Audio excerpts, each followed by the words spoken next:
Today I want to talk with you a little bit about bourbon. Bourbon is truly an American spirit in that it can only be made within the geographical confines of the United States.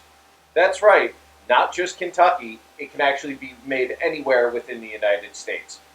Additionally, some of the requirements for it are it has to be made with at least 51% corn in the mash.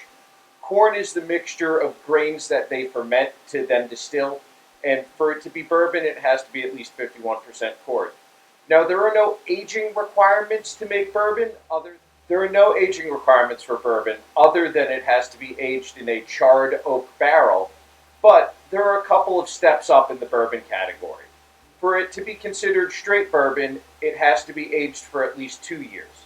And for it to be labeled straight bourbon without an age statement on it, it must be at least 4 years old.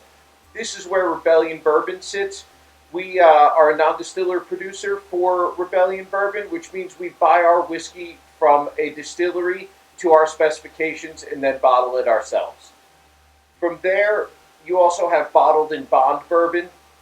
Bottled and bond bourbons are aged for at least 4 years and are the product of only one distiller during one distillery season. You can also have age statements in bourbon. An age statement lets you know that that is the youngest whiskey that is in the bottle. An example, if a bottle of whiskey says it's 10 years old, that means that the youngest whiskey is 10 years old, but you are allowed to use whiskey that is older than that. I hope this answered some of the questions about bourbon you might have, and I suggest trying the recipe that I'm going to leave after this. Cheers.